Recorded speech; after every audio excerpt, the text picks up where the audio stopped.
If you don't know me, I am Nikki Barron. I am the founder of KITTENTEETH. And what we do at KITTENTEETH is our goal is to help you make a living from your art. I hope musicians and artists run their projects like small businesses. So that is me in a nutshell. And I do that through marketing and business coaching. So that's kind of the mechanism that we do. I want to empower you to run your project in a way that's meaningful and fulfilling and profitable and sustainable. So, great. So today I am talking about mindset, and specifically I'm talking about an abundance mindset.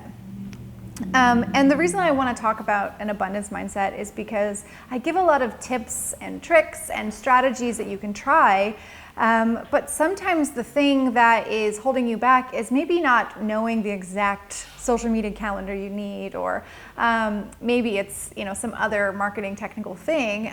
It's actually just that concept of getting started. Like the idea of going for it is scary. So I wanted to share what has always empowered me to really go for it, and that's my abundance mindset.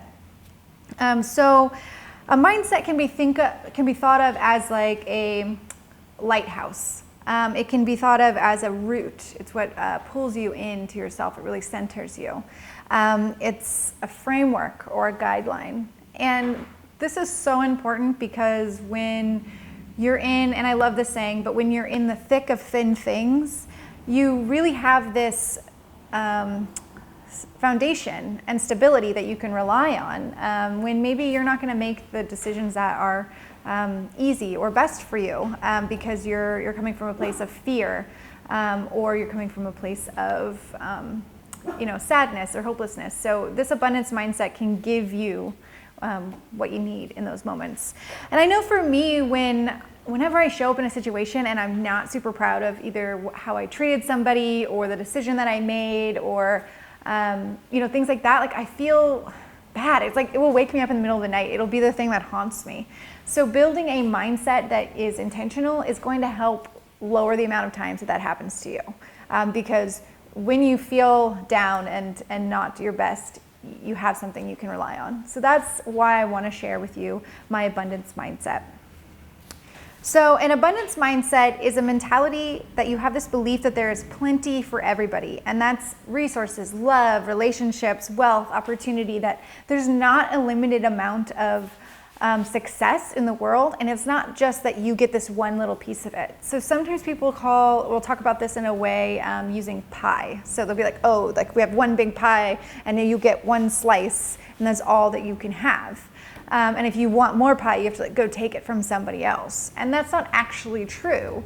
That mindset actually came from a place of evolution. Like when resources were really scarce and we were trying to just survive, we were actually having to have more of a scarcity mindset, but that's not the world that we live in now.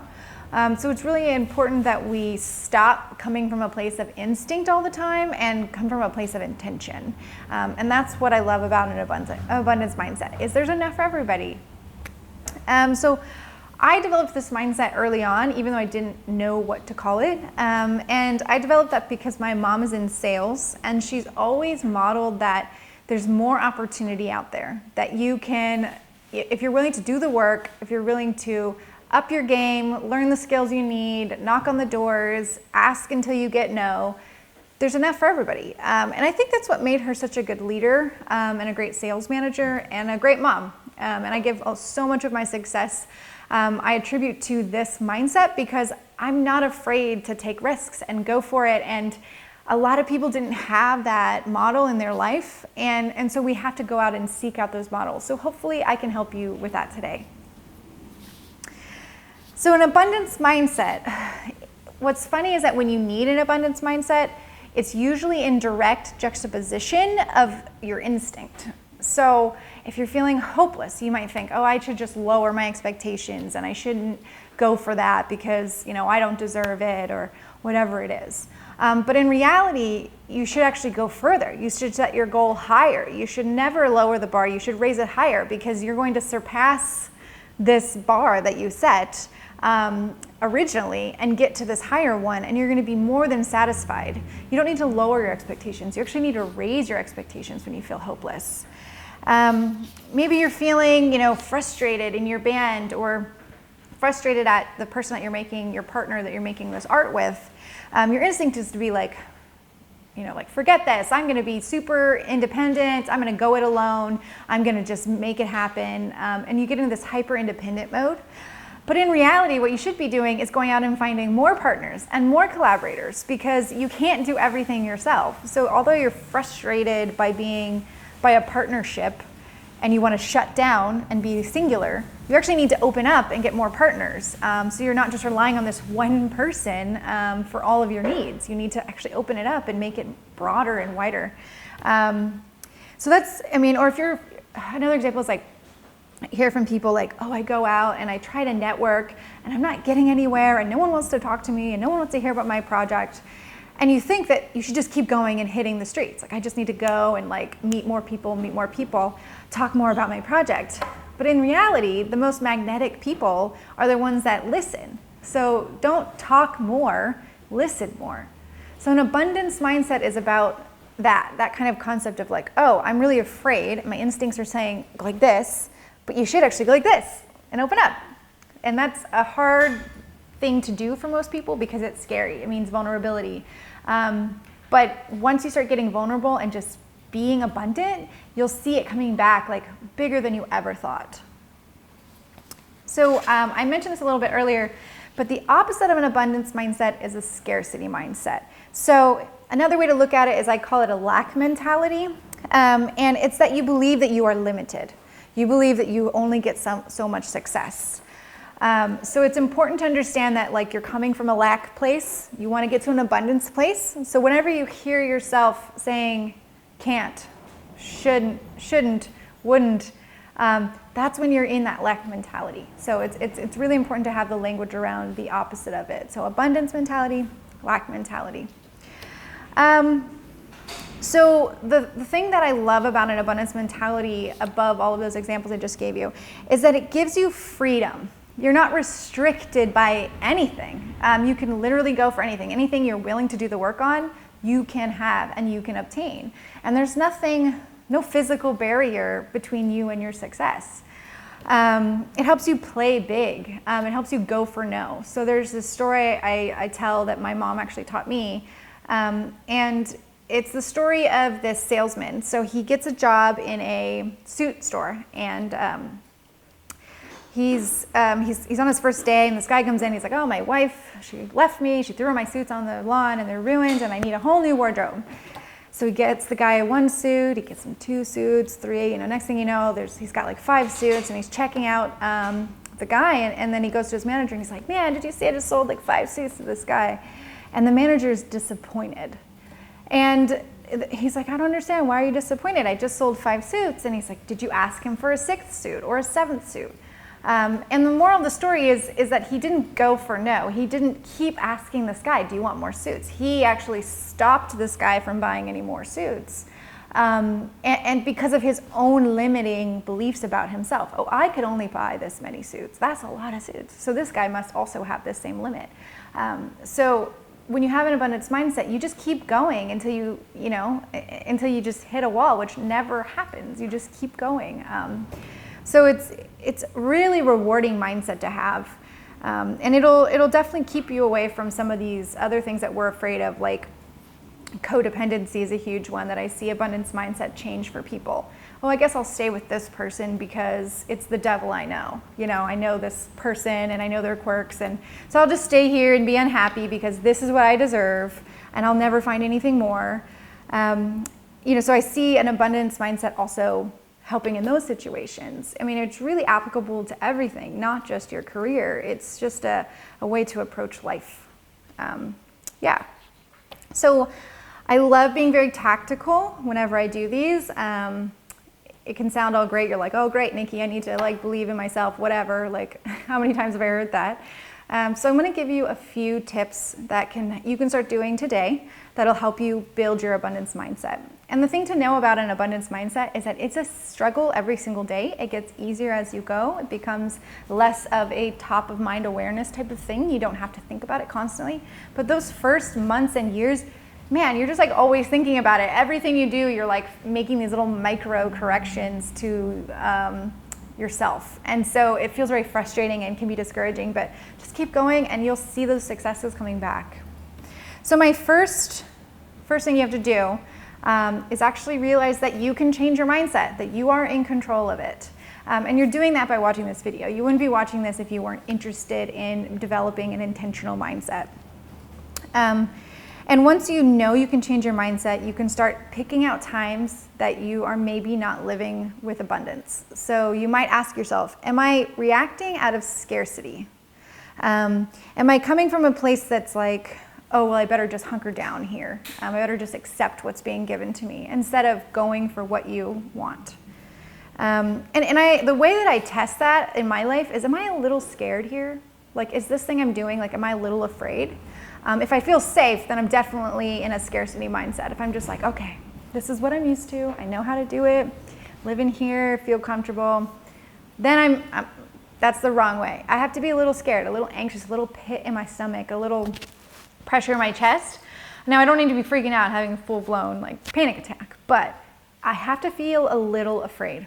Otherwise, I'm living in a scarcity mindset. I have a lack mentality right now.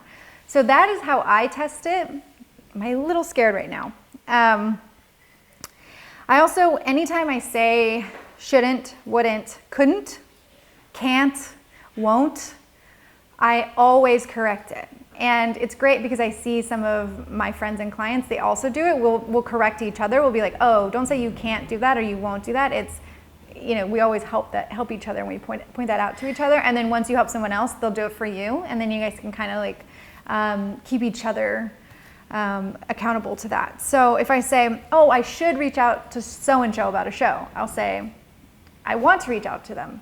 I'm going to reach out to them. Or if I haven't done something and I keep saying I should do it, I should do it, I should do it, I like to investigate, why haven't I done it? What is it that's keeping me from doing it? Why do I keep saying should? What's the difference? Where am I at between should and doing it? I have a little note here, and I was going to do a Yoda impression, but I feel like that's going to be embarrassing. But you know that Yoda saying where he says, do or do not, there is no try. Live like that. Anytime you hear yourself saying try and won't and just delete it. Just delete it from your vocabulary. And when you say it out loud to somebody, don't be afraid to say, hey, I want to change the way I said that. Like, I know it's gonna feel awkward at first, but people are gonna be like, oh, this person's like doing something. This is cool. So change it. Yeah, like change anytime you're doing that. Don't feel bad about like stepping backwards and rephrasing a sentence to have an abundance lens instead of a lack. Another thing you can do is, I like to do this, I do it once a month, is I sit down and I write down the things I'm grateful for in my artistic journey. And not just like what other people have given me, but what I have given me. What am I grateful to myself for? Maybe it's that I played a really great gig and I'm really grateful that I took the extra 2 hours to rehearse. Or maybe it's that I finally connected with that collaborator and I'm really proud of myself because that was very scary to make that Facebook message to a complete stranger, but I did it and the collaboration turned out awesome and I'm really proud of myself for doing it and taking that step. So make a list once a month of every great thing that you did for you and feel gratitude about it. Because those were your abundance mindset steps. So you actually did that with abundance. You went out and you went for it. So like, be proud of it. And then I'll do it kind of on an impromptu way as well. If I get really jealous or upset about the success of somebody else or some other thing, I sit down and I write the things I'm grateful about in that situation. Because I know that I'm only jealous of that person because I'm where there's only enough resources for one of us and that they just got it. When in reality, it just means they got this one and I'll get the next one, So, and a recent example I had was there was a panel and I didn't get invited to speak on it. And I was like, this is what I do. Like literally, like I'm an expert in this. I can't believe they didn't ask me. And I was so upset. And so I sat down and I wrote down all the things that I was grateful about in that. I was grateful that they were even doing a panel on this topic. I was grateful that it was a gender balanced panel. I was grateful that they, like everyone that they asked were actually really cool and they didn't get some hoo-ha up there. Like it was like really cool people. So that helped me feel a lot better about it and kind of recenter myself into like, hey, I didn't get this one. Why didn't I get it? I haven't been marketing my business hard enough. I haven't been networking in a really holistic way. I didn't let them know I was even interested probably. And I never even let them know I do panels or talks. So there were some opportunities there that I didn't take. So now I know, like that's what I need to do if I want to get on this next panel, not sit around and be jealous and upset and like blame someone else for getting a cool opportunity that I'm actually very proud of them for. So it's a very different approach, and it feels goofy sometimes to be like, I'm so mad and jealous, I'm gonna sit down and be grateful. Like it feels silly, but it actually helps and you feel so much better when you're done. And another thing to know about being grateful and being jealous, it's totally normal. Being jealous is normal. I'm not a saint. I'm not running around here like, everything is perfect. Everybody is exactly perfect, and I never want anything I don't have. Like, that's a lie. Like, I'm a jealous person. I get angry, I get sad, I get hurt. And that's just my biology. Like, I'm just reacting because I literally were built to do it. So just knowing that you do it and that it's completely normal, don't feel bad. Just do a list and be grateful, and that jealousy and everything will just start to become less and less of a thing, because you're retraining all of the connections in your brain and the emotions, and like that gut reaction will just get slower and slower around those types of things.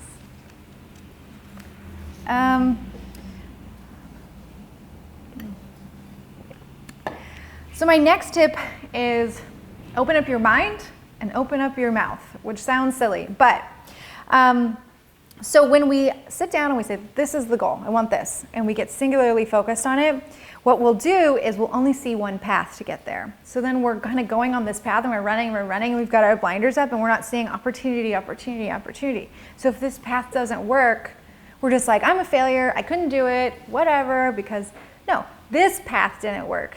But you could have went this way or you could have went that way. Like, none of my success has literally ever been linear. I've never gotten there exactly as I planned to get there. I can't think of one. I was racking my brain when I was preparing for this, like, what is one time in my life where like I got there exactly like I planned on it? And I just couldn't think of one. And I don't think if you ask any like person who's had any level of success, if that's the case for them, like they're gonna say the same thing, like, oh no, it was this thing that came out of left field that I didn't even know could happen. So keep your mind open. And the way that I keep my mind open is I talk about my projects, especially projects I'm struggling with other people. And it's not like I'm going, hey you, I need your advice. Hey you, give me your advice. Like, I'm not running around like trying to mine people for stuff. I'm just talking about it and seeing kind of what comes out of it. So, you know, there's so many times that I can think of where I'm talking about, oh, I really want to do, okay, here's an example. So a couple of years ago, I did a show at the Tractor. It's called A Very Country Christmas. And I wasn't sure how I was going to do it. I didn't know what venue. I actually emailed a couple of venues, didn't hear anything back. And I kept talking about the project for like a year to like every single person I knew. And eventually somebody said, hey, I know the booker of the Tractor. I'll introduce you. And because that person introduced me to him, I was able to get my show there, which was the perfect fit for it. And I wouldn't have had that opportunity if I kept everything close to the chest and I just was like, I can only go get my show this way. I had to be open-minded, I had to be open up to opportunities, and I had to talk about it with my community to see who could help me, because I didn't have what I needed to get there. And I would say almost all of my successes in my life have come from somebody going, oh, what you're saying reminds me of this person, I need to introduce you to them, or I totally have what you need, you can borrow that from me, or I'm happy to play that show for you, or I'm happy to do these things. It always comes from that, because I'm constantly talking about what I'm working on, especially stuff that I'm failing at, with my community, who is so well connected and amazing and talented that I can always find a solution somewhere. And it's never the solution I thought it was gonna be when I started. So open up your mind and talk about your projects with people and let your community help you. They want to give abundantly, which leads me to another tip. Give abundantly. So when you feel scared and hurt and you're like, oh God, I just need to buckle down, do the opposite. Go spend time with people. Talk to people that you care about. Go volunteer your time. Maybe you don't have much money to give, but give money or some canned food to the food bank. Find a way to give something away whenever you feel kind of like, oh no, there's only so much, I'm gonna freak out, everybody's getting what I want and I'm not getting it. Go give something away at that point. Give away some old clothes to Goodwill, or do something. Just give abundantly. A good one I try to think about is, if I'm feeling really shut down and really in a lack mindset, I try to go find a win-win. And what that means is I try to figure out a way to trade something with somebody. So maybe it's that I'm like, oh, I feel really bad about my video work and I just want to give up. I will go hang out with a videographer that I know and be like, hey, can I just assist you? Can I give my time to you? And that's a win for me because I'm learning something, and it's a win for them because now they have an assistant who can be like a gopher. So I'm trying to create a win-win instead of shutting down. And my last bit of advice that I'm going to give you before I go, and this is the one that I think is the hardest. It's been the one that I spend the most time working on, and it's focusing on my growth. And so what I mean by that, like the video example, is sometimes I make a video and I'm like, why do I even do this? Why am I trying to learn this? What's the point? What benefit do I get out of doing it other than frustrated? And that's when I look at my first video and I'm like, wow, that's trash. But I'm like, man, I'm way better than I was a month ago, 6 months ago, a year ago. And I'm proud of that growth. And I worked super hard and I did the work, I put the hours in, and that's respect, It's easy to look at where you're at now and be upset about it, but think about where you were before. And you're gonna be super proud of that work that you put in. And if you're not proud of it, get in there and get to work on it. Try to grow, set some goals out there and do it. Because if you're not proud of that growth, that means that you didn't grow, because there's no other way to be about your growth. So be proud of your growth, focus on your growth. Even if you're not where you wanna be now, you will be. And if you have a hard time looking inward at yourself, what you can do is go talk to somebody you admire about their growth. Ask them, tell me a story. Here's a question tell me a story about a time that, you failed, or tell me a story about your first video shoot, or, get in there and let them, and you're gonna be like, wow, this person also sucked at one time. And now they're this person I admire. And that's just the truth for everything. No one's an overnight success. Everybody's putting in the work. You look at other bands and you're like, they just blew up out of nowhere. No, they didn't blow up out of nowhere. They've been doing this for 10 years and you just didn't see them yet. But that doesn't mean they weren't putting in the work for 10 years. I don't know anybody, literally anybody, who just blew up overnight. Even people say Justin Bieber, he was making videos on YouTube for years before he was discovered. He was putting in the work. So focus on the growth, focus on that, and you're gonna be a lot happier. You're gonna be less dissatisfied, and then you can just keep growing. Just being an amateur is the best thing you can be. Just keep going and working hard and focusing on your growth. So if you need somebody to hold you accountable for your abundance mindset, if you just wanna chat more about this in depth, maybe talk specifically to how you can come up with an abundance mindset specific to you, let me know. I'm always here, happy to help. This stuff I nerd out on, I love it. I think it's such an underrepresented topic